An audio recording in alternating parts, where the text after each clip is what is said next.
So we're up to Hemshech Ayin Beis. We're in volume 1, and we're up to chapter 128, page 247. This is really like Masechta Beis, second Masechta of Ayin Beis. Discourse 32,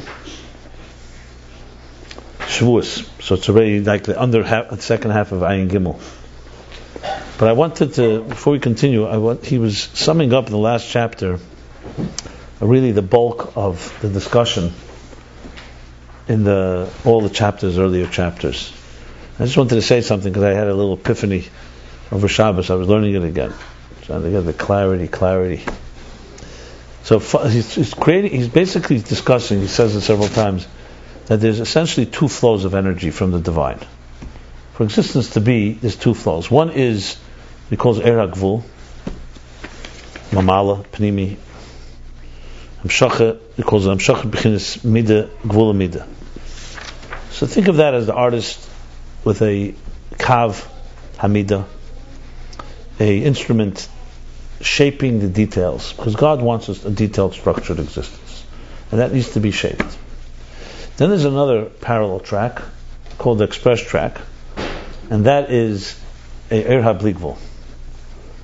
This carries the God's desire. This reveals the divine. This is more of an agent of the divine. Not defined by details, it's defined by what God wants. In this itself, there are levels that are not even called desire yet, because you even can't call it even a Ratzon, because Ratzon already is a description. So he called it Hamshacha of Ein Sof Hamshacha. That's the general gist. Then he broke it into a third level. That in the Ein Sof itself, there's a level that is commensurate to the Pnimi. It's like the Ratzon that speaks to the Pnimi. So you have the Bligvul speaking to the Gvul, and then there's a level of the Bligvul that's somewhat more detached. But that too is also, so you have that part of the picture, so you basically have three levels. But the interesting thing is that when he concludes in the last Maimer, he says there are three levels in Keser, the three meanings in Keser. The first meaning being silence, or the way he put it was anticipation, Hakova, refrain and anticipation was one. And that's included in silence. The second is Keser Atara, like a crown on top of the head. And the third is how it surrounds Atzilus.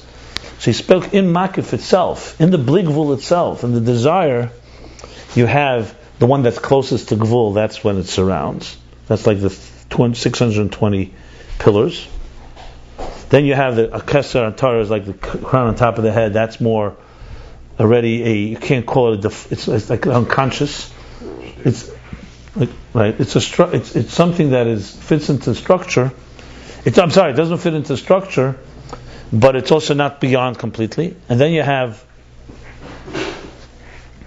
the level that we call Etzem Ha'er. It's completely concealed. An example he gave for it was that there is there's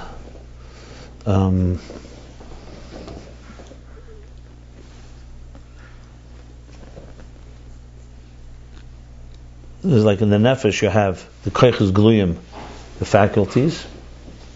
You have the Koiches Nalamim, which are like the hidden faculties. They're not yet conscious, but they're already defined faculties. Then they are the way they are in the Nefesh. And they're carried, and they don't have any shape and form. They're carried in the Nefesh. But the interesting thing is, if you look at it, there's really speaking the three levels two ways. One is how Gvul leads to Bligvul, and one is how Bligvul leads to Gvul. And the three replay themselves very similarly, but they're from a different perspective. The Gvul leads to Bligvul is that there's a structured existence, like I said, Pnimi, what we call Misper. It leads you Sphira to the word Sipur, tells you a story. And that leads you to a certain clarity and brightness, Sphira from the word Behirus and Evan Sapir. That's how Gvul climbs. But the fascinating thing is that there's also within the Bligvul, as it descends, also goes through three similar levels. But there it becomes the other way around. Sphira begins first with Behirus. First is transparency, complete revelation, divine revelation. Then it begins to develop what's called a desire. Then comes a conscious desire for Gvul. So you see, so Bli Gvul is, and God made it, the beautiful part of it is that God made that the three exist both within so-called the desire level, and the three exist also in the structural level. So their meaning is a very fascinating meaning because they have similarities. So in the structural level, the highest is the 10 hidden spheres. 10 hidden spheres is the highest root you can find for structure. But the 10 hidden spheres are within the God, in the God's consciousness, in the divine consciousness. Then the 10 hidden spheres is a tzimtzum, and they become the kav. The kav becomes more defined, but it's still very amorphous. And then they become the keiches gluyim, where you see them eres bekelim in atzilus. In the desire level, Esesres Agnusis is the bottom of the rung. It's the lowest level where the desire is already now manifesting in 10. But higher than that is spheres ein ketz, infinite spheres. And higher than that is not even infinite spheres, you can't even call them spheres. You see what's going on here? If you think about it, it's an unbelievably eloquent structure here. So even when you climb the first three, you're just ending up at the bottom of the next three. Leads you in Bli Gvul itself. There's like levels. Am I being clear? And I see when I was learning it, that's very, very clear. That's why it's not a contradiction where he says in one place he says Atik has spheres, another place he says Atik is removed from spheres. Depends what you're talking about. If you're talking about Atik, as in the 10 hidden spheres, is the Atik of Arich, of Ak, Adam Kadmon, then it's an Atik that is beyond, but it's still 10 spheres, 10 hidden spheres. If you're talking about the Atik in its root, then you're talking about a level that's beyond the even Hispashtus Ha'er, it's Etzem Ha'er, then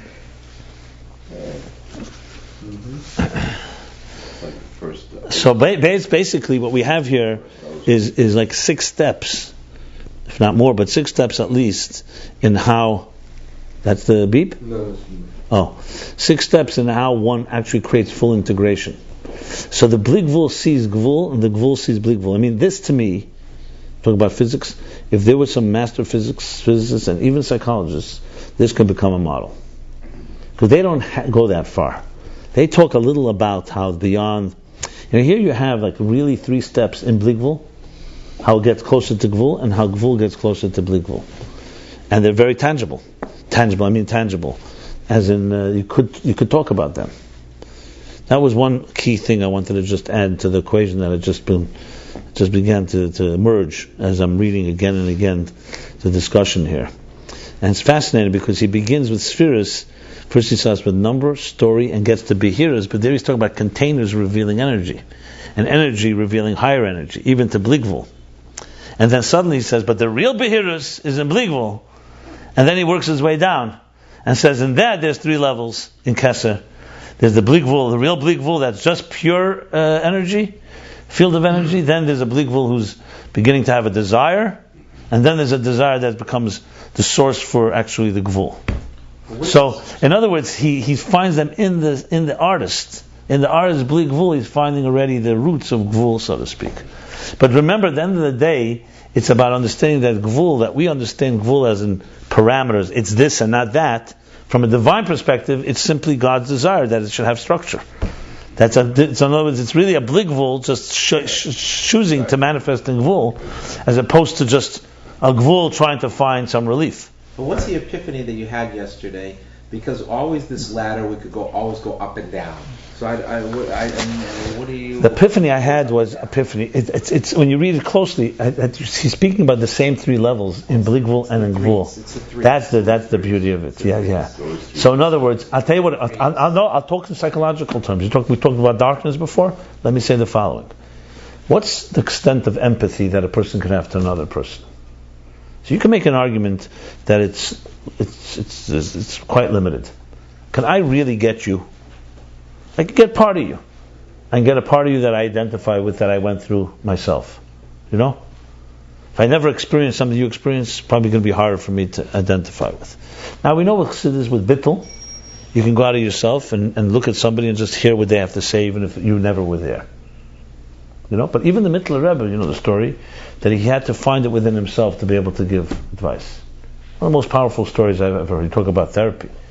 That he stopped Yechidus because he couldn't find in him this horrendous thing, even in the most subtle form. And he couldn't continue, because how could I give you advice if I can't find it in me? Just think about that bedside manner. I can't give you advice because I can't find it in me. I mean, people giving advice all day, they can't find it in them. They think they're just brilliant. And Rabbi could not give advice because he couldn't find it inside of himself. To me, that's mind-blowing. Number one is the level of empathy. Number one, the level of bittul. The lack of, the Rebbe knew he was not a smart man. He knew he was wiser than people. He can give advice even if he doesn't find it inside of him. He's smart enough. He's objective. And yet, that type of connection, your problem is my problem. Not the same level. So you can argue that, or you could argue that empathy goes very, very deep. To me, the real challenge is that, you see, your life, your most intimate part of your life, which you probably can't even identify yourself. None of us can identify our deepest. It's beyond expression. It says, Liba lepuma legalia, that our heart cannot be expressed in our lips, in our mouths. So, if Bli Gvul has in it elements of Gvul, it creates a whole different relationship between two people. That means I can connect to the places in you that are completely unconscious, even to you, because you have it. Because you see what I'm saying? I'm trying to find the exact words. Divine empathy, but also that it's not just two exclusive, mutually exclusive worlds. Bli Gvul is here, Gvul is here, and they're going to come to a point. But the whole thing is structured that the Bli Gvul itself. I took the example of the artist. You look at a piece of art, beautiful piece of art. You study the details, and it starts telling you a story, and you can go a certain depth. You can come to understand the artist, the author. I don't know whether he's anti-Semite or not, but whatever. You can get to understand him to some extent. But then there's the artist, how he sees the painting. He suddenly walks into the room. We've been all sitting and analyzing it, and we say, "What did you mean when you said this?" So he starts speaking, and some of it we may have even intuited. We may have gotten, but obviously he's going to say a lot more because the things he knows. But then you're suddenly going to see this artist has in him infinite more pieces of art, more stories that he hasn't told. And did he embed it in this art? And the answer is yes, he embedded it into this art. Because the Bli Gvul of Elikus is inside the Gvul there somewhere. And the Gvul is inside the Bli Gvul. It's not just he sent you one little package of 10 spheres and that's it. Figure it out. That's also pretty good. And that's it. In there you got all those levels, and when you go to the other higher levels, they have all the lower levels. It's just a very fascinating interface that really is, what word I'm trying to use, it's like all over the place, it's intertwined. Everything is everywhere. Connectivity. No, interconnectivity or real hiskalasis. There's a word for it. You don't mean incongruity. No, that's the opposite. No, right. Interconclusive. When it's intertwined. It's like a hologram. So it's fascinating. And what I didn't realize was I always knew that it was in the Gvul you can find the Bli Gvul, but in the Bli Gvul you can find the Gvul. That's, to me, it's like even more spelled out here than anywhere. That in Keser, in other words, I can go into your infinite desire, so we're in the essence of your soul, and let's talk from God. And at some stage, you're going to manifest into whatever this distinct thing you're going to be doing, evolve from a place that was not so distinct to the point that it's all the way up to a place that's complete etzem. So in other words, it's not a jump just from etzem to here. There's a process, and once there's a process, you can recreate that process. You can retrace the steps. That's the beauty of it. That's why it's a real model. If he didn't do it that way, if he just said, here's your ceiling, Esesphere Sagnuzis, from here on, it's on faith, or you can't enter. No, it's all the way through and through. That's the beauty of it. I don't know if you're open to this, but when I'm holding back here, he talks about the Eitz Chaim that says, why did he have to make the tzimtzum? Right? In other words, why did he have to be mistalik l'mayla? He could have just reduced the light. Right. Down. I think that's what you're talking about. And then when you get into his stalkus also, that the etzem is permeating all the details. Well, yeah, one aspect, yeah. He says it several places. His answer there is because of the kalim, right? Because of the kalim. Yeah, then it speaks about how the tzimtzum b'derech miyut and siluk. Yeah. It's very relevant. It's all relevant. The fascinating thing that people come to realize, everyone thinks that tzimtzum was because atzmos is so real, nothing can exist in his presence. That's not at all accurate. Atzmos is so real, he can exist in any presence. There's no presence. Sheker, there's nothing. There's no.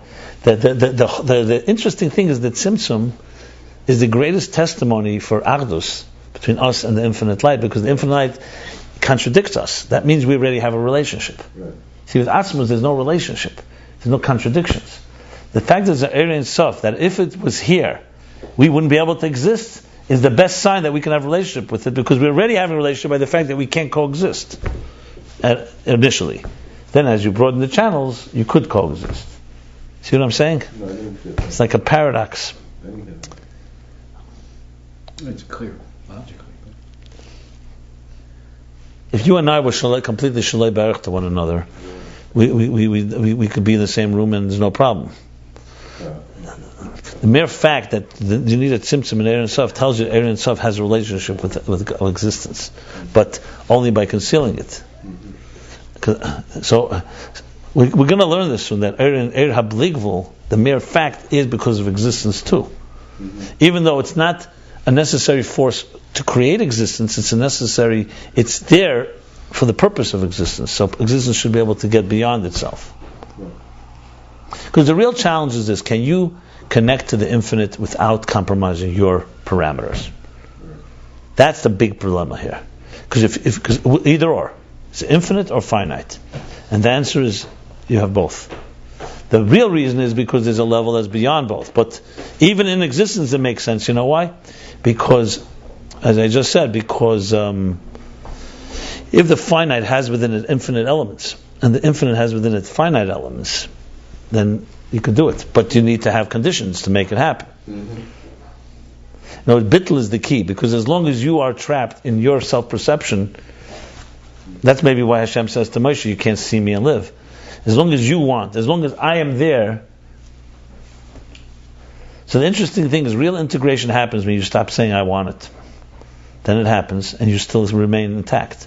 Stika. As soon as you say I'm here, oh, you're here? Okay, so you define it, you tell me what terms you like, and then we go from there. That's good, yeah. That's very good. Like I was telling somebody yesterday, I said, he said to me, got a bracha from the Rebbe for this, for that, be wealthy, it's not working.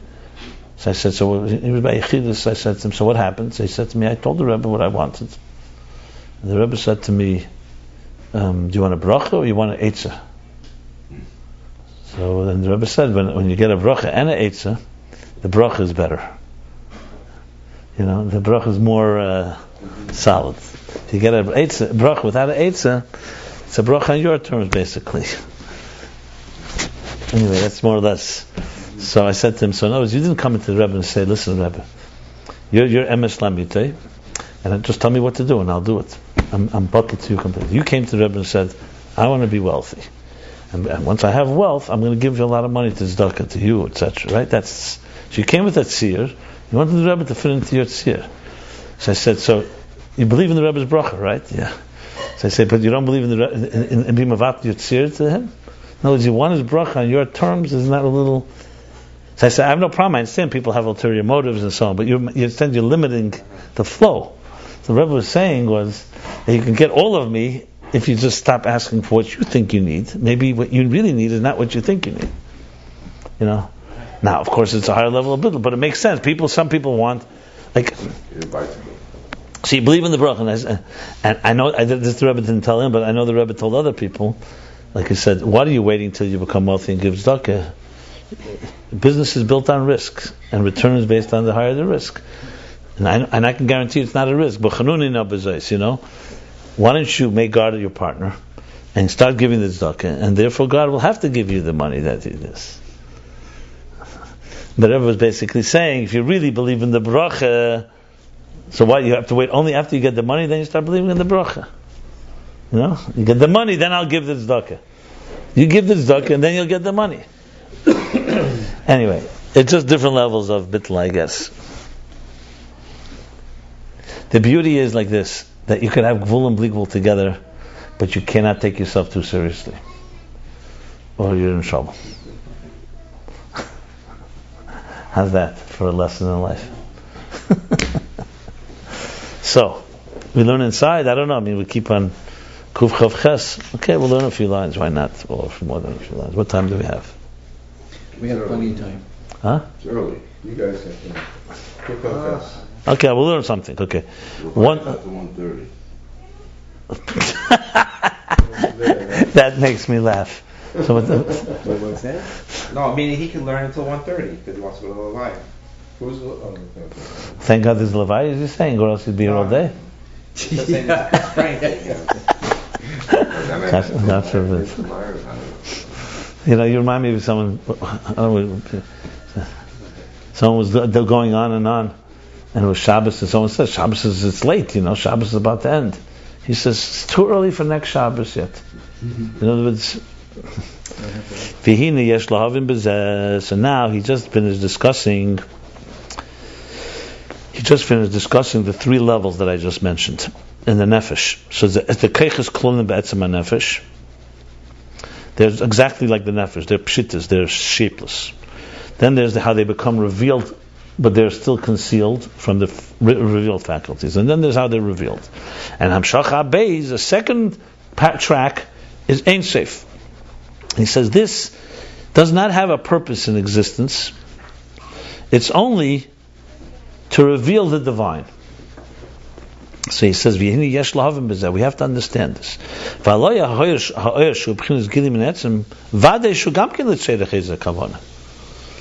Isn't this energy that's a gilim in etzem is surely also for some purpose? Because Atzmus Yisbarach is not compelled the Giluyim to be revealed from him, that there should be revelations from him in any way. He doesn't need to reveal himself. Like we learned earlier, chapter 56, that the example of the light and reflection of the sun is not that fitting, not that appropriate to Ein Sof because the sun is compelled to give off light. Because the sun is compelled that there should be a gili from it, that the light should come out of it. Why? Because the sun was created. Sun cannot control that. We learned earlier, is more fitting to this aspect of the example is the Erva Chayes HaNefesh, the light energy of the life, the energy and life force of the soul, because that's not a gili hachrachi, as he explained there. The soul does not have to give off, does not have to energize. So since there is Ein Sof, even the Ein Sof that we said before is not for a specific purpose to shape the art, to shape the 10 spheres. Since he's not mukhrich in it, so you have to say that what reason is there? There's a reason. And what other kavanah could there be? It means it's also in order for the worlds. What other reason is there? So some way, even the actual revelation, just the mere fact that it reveals the source, is also for a purpose for the worlds. So the Eichu B'chin is Gilim Etzem. So how is that consistent with what he said before? That it's all it is revealing, expressing the source. Now think about it, we talked about personally, let's think personally what it means. It means, let's talk in Avodah. In Avodah you could say, is there really such a thing as doing something for no motive at all? You could say it's for God, that's also a motive. So it's not just for me, it's for God. So to say something is pure gilim and etzem, just a reflection of the source, without anything, doesn't seem possible. It seems like a contradiction of terms. Because the etzem doesn't need the gilim and the etzem. So then, why is it there? That means it's something for lower worlds. And then how could you call it gilim and etzem? We use the example of department heads. The king runs a whole kingdom. He has a chief of staff. All his role is to share express what the king wants today. So the king in the morning sits down with him and says, okay, today I want a team to go dig wells, another team to go sow the fields, another team to write up some of the decrees, another team to go to war. So he goes to each of these teams and tells the team head, you go dig well, and that person's expertise is digging wells. The chief of staff, all his role is just conveying the will of the king. It doesn't matter whether it's brushing his teeth, or serving the food, or digging wells, or bringing the whole kingdom to another level. He's gili ha'etzem, he's gili of the makar. Now, if the makar doesn't need a gili at all, then the question is, what is the role of this chief of staff? At the end of the day, it's true, he's oblivious of the details. But his mere existence is already a sign that it's for a purpose, because he's going to speak to the others, to do what they got to do. So good, so he's detached from them. So that's what he's saying. If it's gilim and etzem, pure gilim and etzem, then he should be completely detached. There should be no relationship with anything. But that doesn't exist, because God doesn't need a chief of staff if he doesn't achieve anything. What does he need it for? On the other hand, once he's there, he has to have some purpose. So then how do you really call it gilim and etzem? Basically, we're trying to find a level here that's expression of complete divine and also has some function in existence. So the interesting answer is going to be that its function is to create bittul of existence. Because if its function is to help create existence, then its primary role is shape and form. If its function is to create bittul in existence, then it has an element of gilim and etzem. You see, that's the beauty of this. So it's not another step in the way of a process of creating. It's also a process of elevating the whole existence to a divine level. Give me a taste of the answer, but that's the gist of it.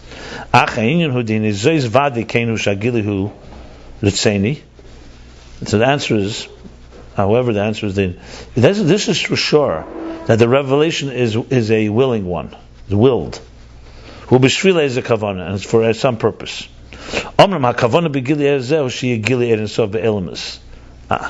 the kavanah here is not the creation of the structure of the world, but that there should be a gilui of the divine in the world.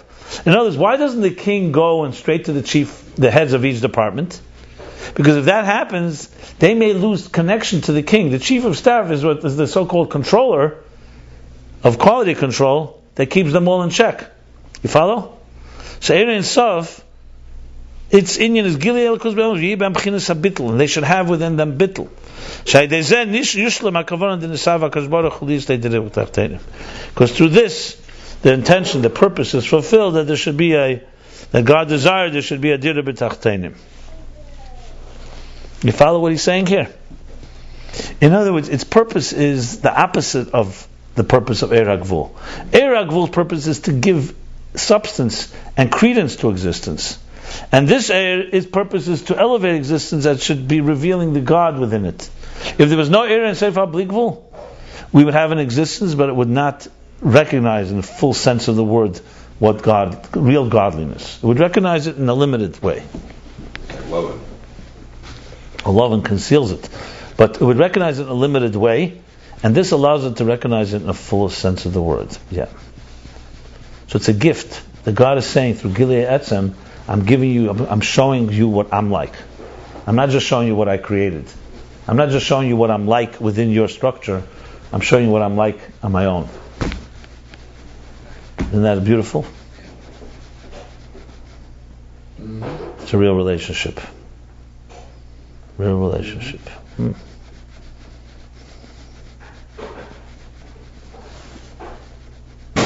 We said though that's something we can't even talk about. It's not even talk about. We can't, but God still wants to reveal that part of Him too.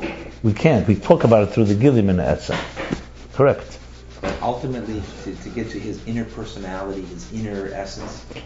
Yeah, even that He wanted to be revealed. He does. He doesn't have to reveal it, and it's fundamental. Let's put it this way: you can't talk about it because you could. As soon as you talk, you're talking about Gili, but there's a Gilim in the Etzem as opposed to a Gili. Look, you have someone working for you. You're going to be telling them what you want them to do today. Your son is going to come talk to you. You're going to show him a lot more of yourself. I'm just using it as a small example. So there you're revealing, so your real etzem is beyond, but you're going to reveal much more of your etzem to someone you are very close to. Whereas a worker, you're only going to show him what you need to show him. He doesn't need to know who you are. You don't show him both set of books. Yeah. I'm just, that's as an example. On a deeper level, ultimately, we do learn that Atzmus ultimately wants Satir B'Tachtenim. And though we can't talk about Atzmus, but Atzmus wanted to manifest himself in That's the Chiddush of the Alter Rebbe, by the way. That becomes the channel for Atzmus's expression to us. But Etzem is also a pretty nice level. Remember, is not an independent entity. It's revealing the Etzem. It's just telling you that there's more to the Etzem than I am. And Yesh, by the way, fills in the second half, because the Yesh tells us that there's things in Atzmus the can't even ever reveal. And the reveals that as well. You follow what I just said? So, it's a lot going on. So yes, you mean He revealed it all, but the Or reveals that as well.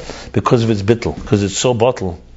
So it's like where they used to make a joke about certain people that they can explain something to others that they themselves don't understand. Mm-hmm. You get, because if you're really bottle, I'm just repeating what the king said, and you say, "Oh, that's what he said." You say, "Yeah." Why are you so excited? Because you get it, but he doesn't get it. The guy who's giving it to you doesn't get it because he just is a loyal messenger. That's one thing. So Yesh reveals a part of Atzmus can never reveal. That's for sure. Huh? That's for sure. Yeah. But the reveals that too. Because Yesh on its own is not a revelatory force. It's just an entity.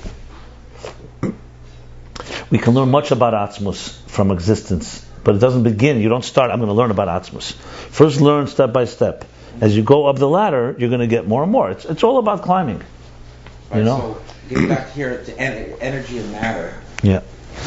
Because ore is energy, as you like to type ore and matter. Fine. So there's energy in the matter, which we know, Einstein.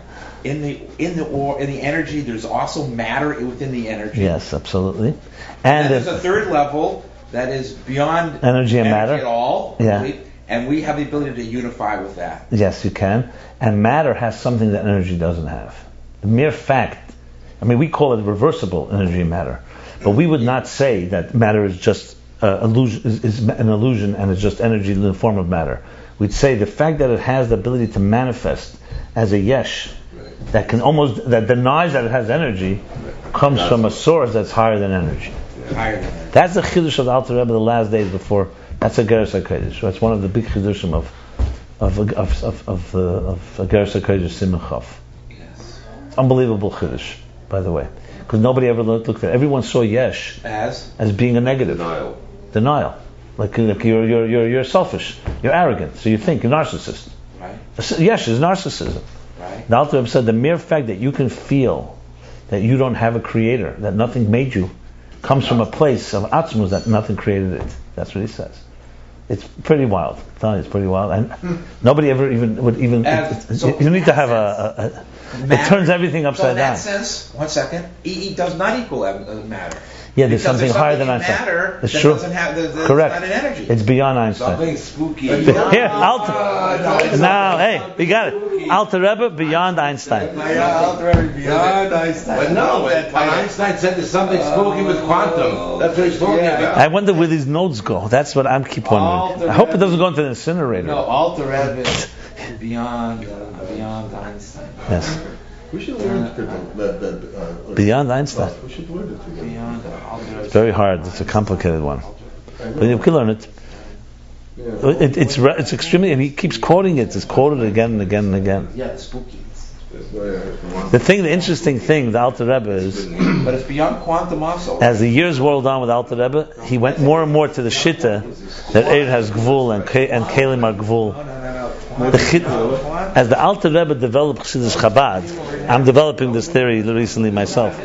As he's developing Chassidus Chabad, he's moving more into appreciating the gvul of Elam, as opposed to seeing it as not only a negative, seeing it maybe that really the gvul is only the tzir, not really the fundamental. It's more and more. Yeah, the Alter Rebbe, I would say, began much more with the theories of Chabad as being wave, and then he moves to being much more particle. And that Rabbi Shab also like this. Samach Vov is more wave, and Ayin Beis is more particle. But the particle is connected to the wave.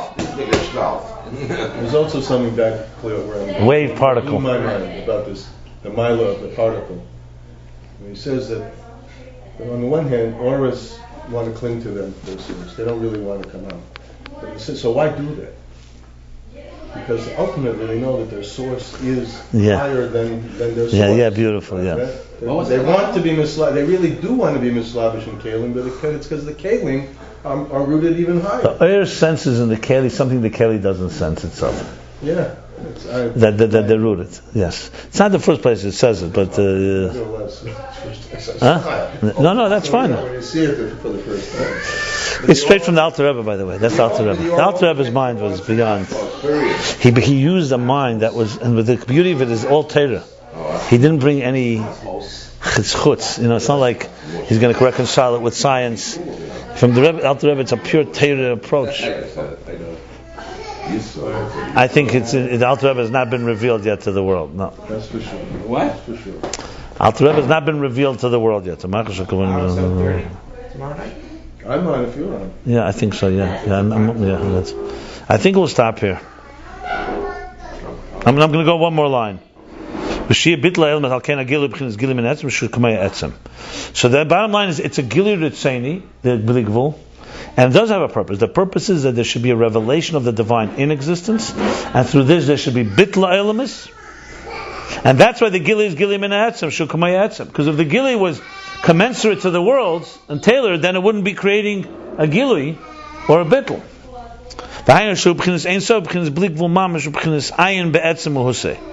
Meaning that it's Ein Sof. Go that way. And Gligul Mamash. That means it's Ayin be'etzem husei. It's Ayin in its fundamental personality. Then it starts Ayin hu. We'll learn this. We'll stop here. So the beginning of chapter 128, page 247. And couldn't stop right in perfect timing as the children take over.